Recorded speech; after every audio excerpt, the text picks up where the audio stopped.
And so, while life in Sant Andrea del Colle continued between the warmth of the hills and the daily routine, Chiara's story began to take on increasingly intense and unexpected contours.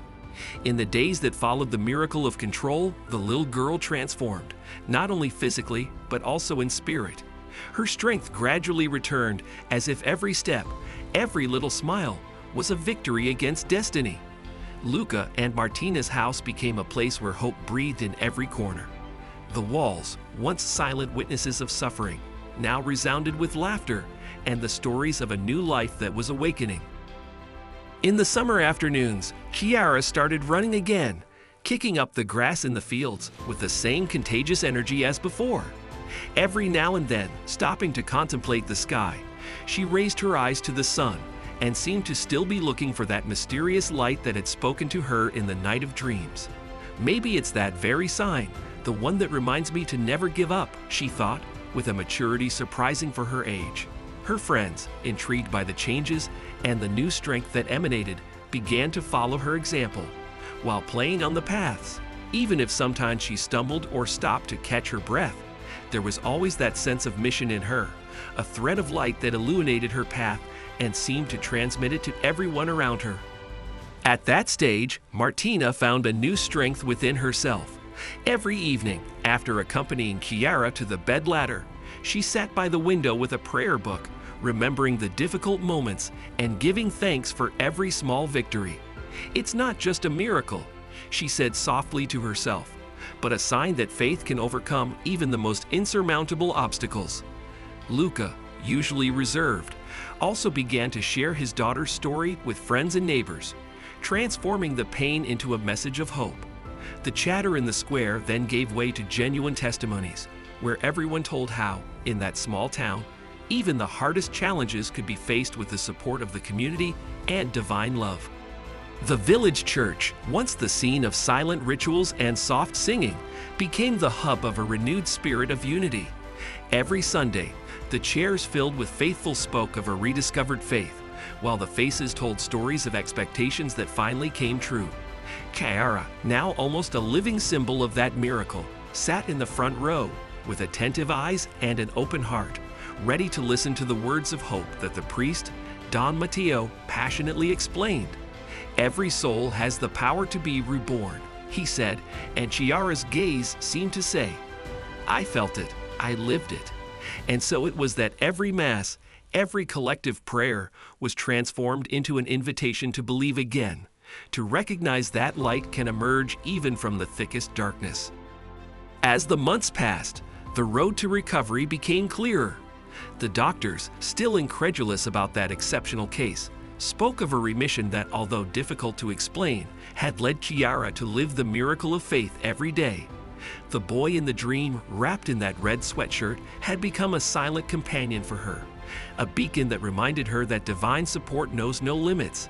And in every visit to Rome, when the doctor, with a perplexed expression and shy smiles, communicated tangible improvements, the family found their lost hope. We can't explain everything with science, one said, but there's something more, something that surpasses every diagnosis. And perhaps it was precisely this mystery that made Chiara's eyes shine, that made her become a living example of how the heart, when moved by faith, can find the way even in the darkest paths. But the story was not destined to end there. It was during one of those winter evenings, when the snow was falling lightly on the trees and the silence of the night was interrupted only by the crackling of the fireplace, that Chiara had another extraordinary experience. While she was resting, wrapped in a blanket, she dreamed of being in a place suspended between the real and the unreal. An ancient paved alley, illuminated by soft lights, where different eras seemed to merge.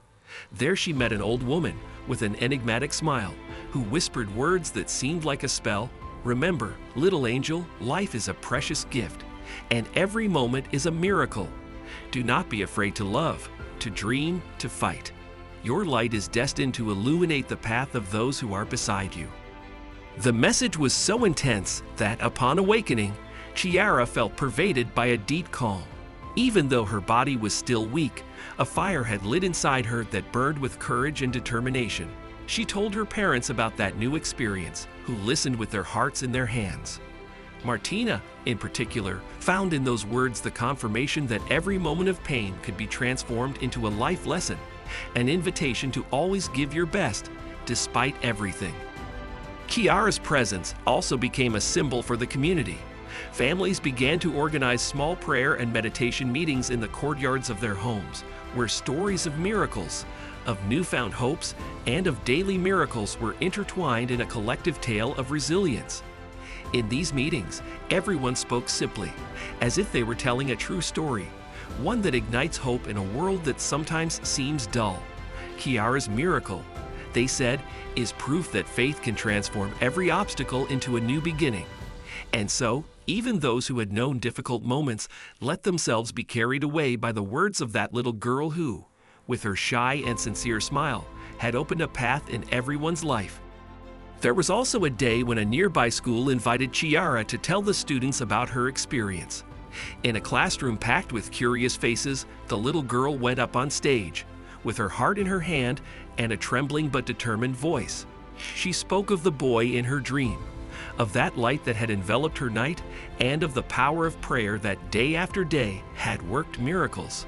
Every word was a seed of hope that was planted in the hearts of the young people, who understood that, despite the difficulties, courage and faith could make a difference. That meeting immediately went around the country, and from that day on, similar events were organized several times. Moments in which the story of Chiara's life was intertwined with the story of the saints and prayers, creating a bridge between the divine and the everyday. As Chiara grew up, her figure became a point of reference for those who, in silence, sought a light in moments of darkness. Her parents, proud and moved, accompanied her every step of the way, aware that the journey was not only a path to physical healing, but a path of inner growth. Evening prayers, candles lit like small fires of hope, and sacred images became an integral part of their daily lives. Every little progress, every new conquest, even if minimal, was celebrated as a precious gift, and in every glance of Chiara, in her eyes that shone with a new light, there was the living testimony that even in the most desperate situations, there is always a reason to believe. One evening, during a walk under the starry sky, Luca stopped to observe the constellations, as if looking for answers in the immensity of the night. It was in that silence that he understood a profound truth. Life, with all its ups and downs, was a journey made of daily miracles and courageous choices. Even if the road had been bumpy and full of tears, every day brought with it the promise of a better tomorrow. Chiara, you are our hope, he thought, gently squeezing Martina's hand. And together, under that infinite vault, they promised each other never to lose faith, to continue to believe in the mysteries that life can reserve for those who have the courage to dream. As time passed, the stories of Chiara's miraculous healing spread beyond the country's borders. Passionate and skeptical, people of all ages began to write letters, to call, to seek the inspiration that only such an extraordinary story could give. The little girl's testimony became a universal hymn to trust, a message that spoke of love and resilience, capable of touching the soul and heart, even of those who no longer believed in miracles. Thus, every day, new testimonies and stories were added to the great mosaic of faith, where every experience, however personal and intimately painful, contributed to creating a bright and shared picture. And as Chiara continued to grow, with the awareness of carrying within her that inestimable gift of life, her message became increasingly clear. The light that had illuminated her path was not only an individual grace, but an invitation to rediscover trust, to never give up even when the world seems to be collapsing around us. Every newfound laughter, every silent step towards healing, was the confirmation that deep down, the miracle was happening not only to her, but in all of us. With a maturity that transcended her age, Chiara learned to tell her story not as a tale of impossible miracles, but as a journey of faith lived day after day, made of small triumphs and silent cries against the injustice of fate.